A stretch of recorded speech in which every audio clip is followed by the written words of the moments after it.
अरे तो त्यांचाच आहे. नाही नाही, ते आमचं एक मिनिट, ते त्यांचंच आहे. प्रॉब्लेम काय?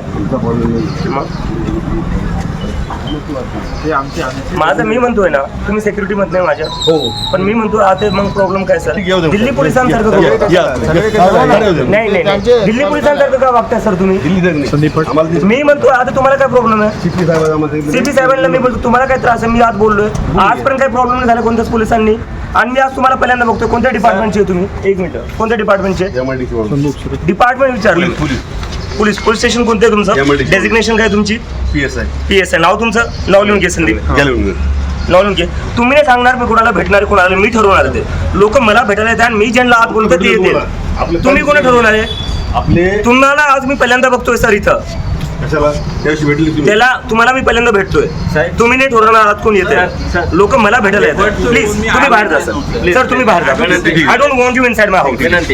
तुम्ही बाहेर जा. आणि असं चालणार नाही. मला जे लोक भेटायला येतात त्यांना असं बोललेलं मला आवडणार नाही. प्लीज आपले सर कुठे दुसरे? ही काय बोलायची पद्धत झाली?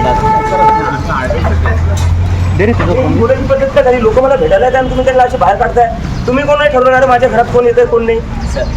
आम्ही कॅमेऱ्यावर सांगितले.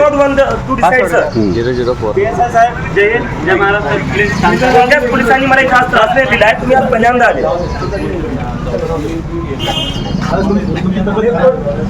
कॅमेरा बाहेर आपण बाहेर आहे. बिल्कुल जांच होनी चाहिए. लेकिन मुझे लगता है जो मोहन भागवत का जो सबसे इम्पोर्टेंट स्टेटमेंट जो था कल के इंटरेक्शन का, वो ये था कि जेनजी को या यूथ को एंटी नेशनल मत कहिए. वो जो प्रोटेस्ट कर रहे हैं वो उनका अधिकार है और उनके जो इश्यूज़ है वो जेन्युइन इश्यूज़ है. तो मैं चाहता हूँ कि बीजेपी के लोग भी ये बात सुने मोहन भागवत की, और अगर वो मोहन भागवत जी की बात के अगेंस्ट जाकर कुछ कर रहे हैं, जैसे कि नितिन नबी जी ने जब हम आंदोलन कर रहे थे हमें वायरस कहा, तब उस वक्त देश के जो शिक्षा मंत्री थे धर्मेंद्र प्रधान, उन्होंने हमें आतंकवादियों की बी टीम कहा. तो मुझे लगता है ये लोगों को मोहन भागवत जी की सुननी चाहिए. मोहन भागवत जी एक तरीके से बीजेपी के मेंटर है, गॉडफादर है, और अपने ही मेंटर की बात बीजेपी वाले नहीं मान रहे. ये काफ़ी चिंताजनक है. तो मुझे लगता है मोहन भागवत जी को भी एक बार बीजेपी वालों से बात करनी चाहिए, क्योंकि मोहन भागवत एक तरह कहते हैं कि इन लोगों को आप आतंकवादी मत कहिए, इन लोगों को आप एंटी नेशनल मत कहिए. तो कहीं ना कहीं ऐसा लग रहा है कि बीजेपी और आरएसएस में कोई ये नहीं चल रहा है, सिंक्रोनाइजेशन नहीं है. कहीं ना कहीं वो दोनों अलग अलग बातें कह रहे हैं. तो मैं चाहता हूँ कि मोहन भागवत जी एक बार बीजेपी वालों से बात करें, क्योंकि बीजेपी वाले उनसे उल्टी जाकर लाइन ले रहे हैं कंप्लीटली. तो कहीं ना कहीं with in RSS and BJP disagreement नजर आ रहा है. तो बीजेपी वाले अगर मोहन भागवत जी की बात मानेंगे तो काफी अच्छा होगा. क्या आपकी क्या राय है जो वो बोल रहे हैं कि जो वीडियो स्प्रेड हुए उनकी तथ्य की जांच करनी चाहिए, आप क्या कहेंगे? बिल्कुल जांच करा लो. और जब फेक वीडियोस की बात आती है तो मुझे लगता है कि सबसे ज़्यादा फेक वीडियोस अगर इन्वेस्टिगेट किए जाएंगे तो वो आईटी सेल से ही निकलेंगे. मेरे सारे कितने एआई जनरेटेड वीडियोस इन लोगों ने बनाए, तो बिल्कुल इन्वेस्टिगेशन करा लीजिए और उसके बाद पता चल जाएगा जितने भी फेक वीडियोस है वो सारे आईटी सेल के ही निकलेंगे. झारखंड में आप प्रोटेस्ट जो चल रहा है उसको सपोर्ट कर रहे हैं, आप विजिट करेंगे वहाँ? बिल्कुल, हमारी टीम गई है, हमारा डेलीगेशन गया हुआ है, हमारे लोग वहाँ पर लगातार काम करें, उन लोगों के साथ खड़े हैं.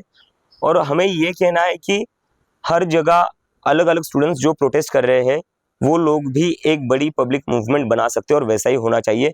सीजेपी उन लोगों जैसा ही एक छोटा हिस्सा है, और हमारा ये डिमांड है कि जितने भी ऐसे स्टूडेंट्स प्रोटेस्ट कर रहे हैं उन लोगों को भी ज़्यादा से ज़्यादा आगे बढ़ाया जाए, और हम भी वही काम करें. झारखंड में जितने भी लोग अभी प्रोटेस्ट कर रहे हैं हम पूरी तरह से उनका समर्थन करते हैं. उनकी जितनी भी डिमांड्स है हम उनका भी पूरी तरह समर्थन करते हैं.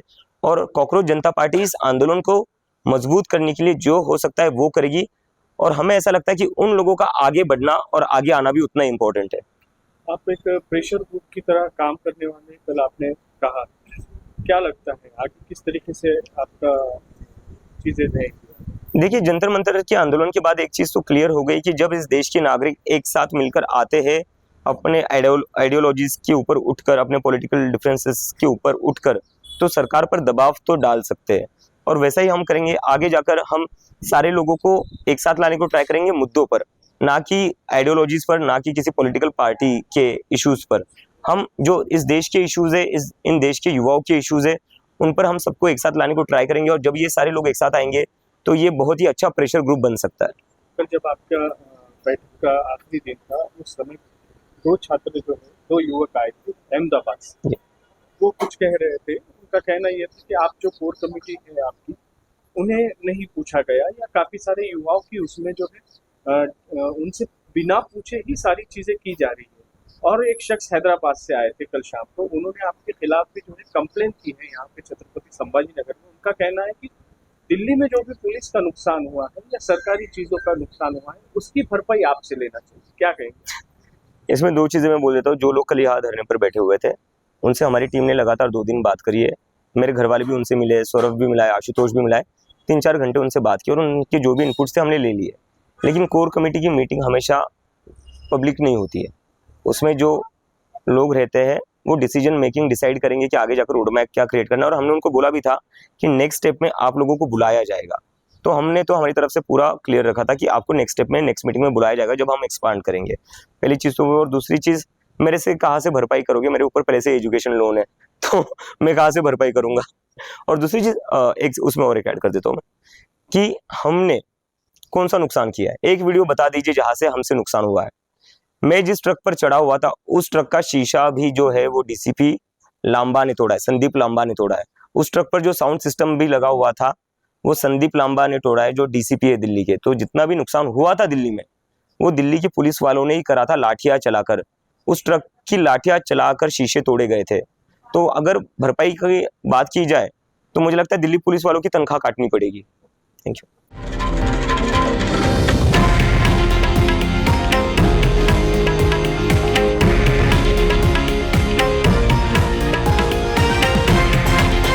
हे आहे देशातील नंबर 1 न्यूज नेटवर्क आणि आपण पाहत आहात TV9 मराठी, एकमेव।